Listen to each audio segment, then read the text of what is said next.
ایک صاحب نے مجھے آفر کی کہ آپ کو ایک مکان قسطوں پہ خرید کے دیتا ہوں. جاننے والے ہیں, عاشق ہیں, کہ آپ انویسٹ کریں, اچھی خاصی انویسٹمنٹ ہے ذاتی گھر کے لیے, آپ کو پتہ ہے نا. تو میں نے کہا یار قسطیں میں ہر مہینے جتنی ادا کروں گا اس کے لیے مجھے میرے صبح کے پراٹھے, مکھن, انڈے, تیل لینے چلے جائیں گے. کیا خیال ہے؟ بچوں کی جو کھلا پلا رہا ہوں بچوں کو تمیز سے ماشاءاللہ, خود بھی جب جو موڈ ہوتا ہے کھانے کا, الحمدللہ اللہ نے اتنا دیا ہے, جو موڈ ہوتا ہے کھا لیتے ہیں دبا کے. فش کھانے کا دل چاہ رہا ہے, چلو بھائی. یہ رفیع بھائی بیٹھے ہوئے, کیا خیال ہے؟ جو موڈ ہوتا ہے اللہ تعالیٰ کھلا دیتا ہے, اللہ نے اتنا دیا ہے الحمدللہ, اور اکثر لوگوں کو دیا ہے. شادیاں بھی کر رہے ہیں الحمدللہ آپ کی دعاؤں سے, پیسہ ہوتا ہے شادی کر لیتے ہیں. کیونکہ لڑکی والے فری پھوکڑ میں آج کل عقیدت میں کوئی نہیں دیتا کہ محضر جی بہت اچھے ہیں, نیک ہیں. کہتے ہیں محضر جی کھلاؤ گے کیا, رکھو گے کہاں؟ تو میں نے کچھ پیسہ ادھر ادھر شادیوں پہ خرچ ہو جاتا ہے.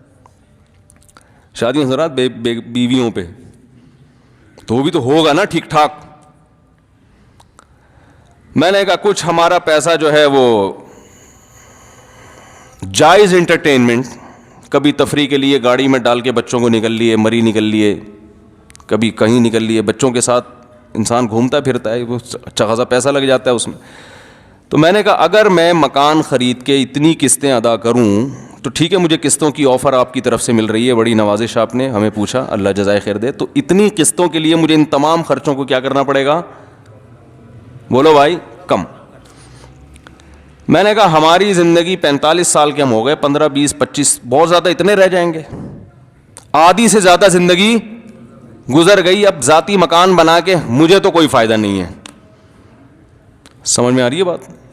بھئی یہ جو تھوڑی سی زندگی رہ گئی ہے, کھا پی کے اچھی طرح ہنس کھیل کے گزر جائے, اچھا ہے نا. پیٹ کاٹنے کی کیا ساری زندگی پراٹھے کھائے تو اب بھی کھا لیں, اچھا نہیں ہے؟ انجوائے کرنے دو یار لائف کو, چانس لگا تو.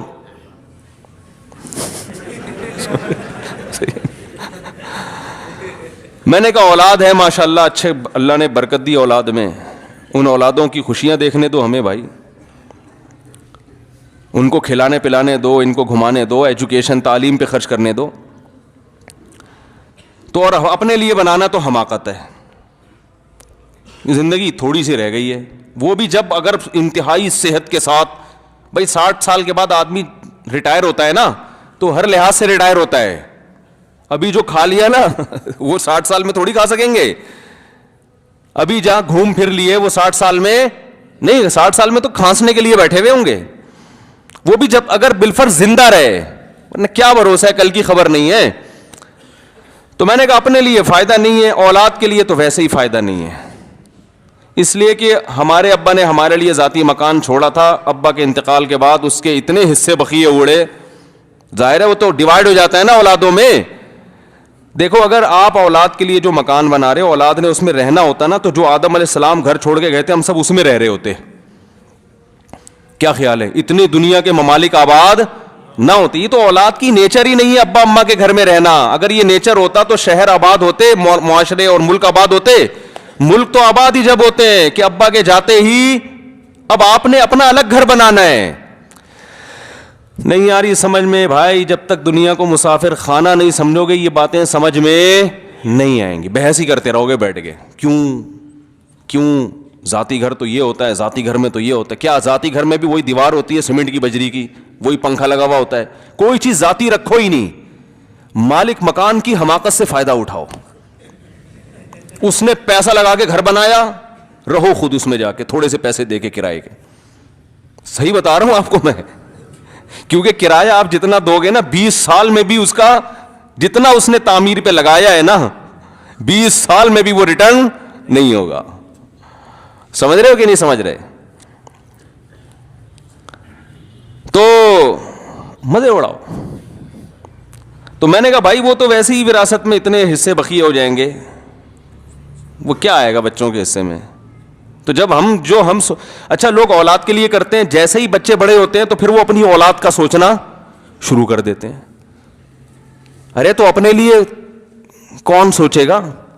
ایک صاحب اتنی ٹینشن میں تھے کہ میں اپنے بچوں کے لیے بڑی فکر کر رہا ہوں, میں مکان بنا رہا ہوں, میرے بچوں کا کیا ہوگا, بہت ٹینشن میں ہوں میں نے کہا آپ کے ابا نے آپ کے لیے ٹینشن اٹھائی تھی؟ کہتے ہیں ہاں. تو میں نے کہا ٹینشن ختم تو ہوئی نہیں آپ کی, ٹینشن تو آپ کی ختم ہوئی نہیں. ٹینشن آپ کے ابا نے اٹھا کے وہ ٹینشن میں دنیا سے چلے گئے, آپ فری ہو کے زندگی گزار رہے تھے, میرے ابا نے گھر بنا دیا, میں سکون سے, آپ کو ٹینشن لگ گئی اگلے کی. تو پہلے آپ اپنے ابا کی ٹینشن کو ختم کر کے خود خوش رہو, تاکہ آپ بھی تو کسی کے بچے ہو نا. ارے آپ کے ابا کے قبر میں سکون ملے گا جب فرشتے جا کے بچائیں گے تم نے اب بیٹے کے لیے گھر بنایا, اب وہ ٹینشن فری زندگی گزار رہا ہے, اسے کوئی ٹینشن نہیں ہے, تو ابا کو سکون ملے گا. ابا کہیں گے میں نے ٹینشن پارسل کی, تو نے آگے پارسل کر دی, وہ تو فائدہ کیا ہوا؟ کیا خیال ہے بھائی جان؟ تو گھر وہ بنائے جس کے پاس فالتو پیسہ بہت, ان کو میں مشورہ دیتا ہوں بنا لو, اڑانے سے بہتر ہے کیا کر لو, ذاتی گھر بنا لو. خوب انڈے پراٹھے کھا رہے ہو, بادام پستے بھی کھا رہے ہو, دیسی گھی میں ڈبو کے کھا رہے ہو, ٹھیک ہے نا, روٹیاں پی بھی رہے ہو دیسی گھی, ورزش بھی کر رہے ہو, اور جناب آپ نے جم بھی جوائن کیا ہوا ہے, اس کی بھی فیسیں دے رہے ہو, اور گھڑ سواری بھی کر رہے ہو, سارے کیش مزے جو کھا کے ختم ہو جاتے ہیں. کیونکہ حدیث میں آتا ہے تمہارا مال وہ ہے جو پہن کے پرانا کر دیا اور کھا کے ختم کر دیا, باقی تمہارا نہیں ہے, تمہارے بچوں کا ہے. تو بچے خوش ہوتے ہیں چلو ہمارا تو ہے, تو کمبختو تمہارا بھی نہیں ہے, تمہارے بچوں کا ہے یہ نا, ہمارا کسی کا نہیں ہوتا بھائی. خام خواہ کی ٹینشن نہیں پالو, وہ مسافر خانہ ہے بھائی, کرائے کا گھر بھی ویسے ہی ہوتا ہے. پیسہ اللہ نے بہت دے دیا تو ضرور بناؤ. ہو سکتا ہے میں اپنا ذاتی گھر بنا لوں تو سمجھ لینا مفتی صاحب کے زرداری سے تعلقات ہو گئے ہیں, ہاں پھر بناؤں گا میں. آپ کہیں پھر مفتی صاحب نے تو کہا تھا گھر نہیں بناؤں گا میں. بھائی اگر اللہ نے بہت دے دیا, بھائی سارے خرچے پورے ہو گئے ہیں اور سب موج مستی والی زندگی جائز, ٹھیک ہے نا, گزر رہی ہے, تو چلو یار اب اتنا پیسہ اور صدقات و خیرات بھی ہو گیا, آخرت میں بھی تو گھر بنانا ہے. او بھائی مر کے قبر میں جانا ہے, وہاں کے لیے آپ نے بحریہ ٹاؤن میں, وہاں کے بحریہ ٹاؤن میں کتنے پلاٹ خریدے آپ نے, ایک دھیلے کا نہیں ہے وہاں. وہ 54 جو وہ نہیں وائپر, وہ جو گاڑی کا شیشہ صاف کرنے والے ان کو بھی 5 روپے پکڑا دیے, وہ بھی جان چھڑانے کے لیے. اس سے بحریہ ٹاؤن کا پلاٹ نہ دنیا میں ملتا ہے نہ آخرت میں.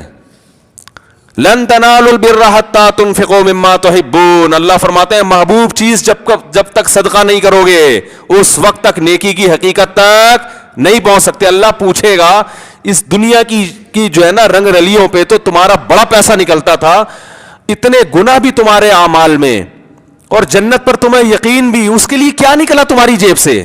اس کے لیے مسجد میں ایک پنکھا لگا کے اس پہ اسٹیکر لگا دیا وسیم بھائی کے اصال ثواب کے لیے, 4000 کا پنکھا آ جاتا ہے آج کل, ٹھیک ہے وہ بھی غنیمت ہے, غنیمت, لیکن کچھ روکھڑا نکلے بھائی, تاکہ پتہ چلے, اللہ کو یقین آئے کہ آپ کا واقعی آخرت پر ایمان ہے. دیکھو بحریہ ٹاؤن پر ایمان ہے, 1 کروڑ روپے نکلتا ہے جیب سے کہ نہیں نکلتا؟ آخرت کے لیے کبھی نکلا 1 کروڑ روپے؟ بولتے کیوں نہیں بھائی؟ نہیں نکلتا, اس لیے کہ وہ ٹرائی کر رہے ہیں. اتنے پیسے دو کہ اگر جنت ہوئی تو فائدہ ہو جائے, نہیں ہوئی تو اتنے پیسے ضائع کرنے میں کوئی نقصان.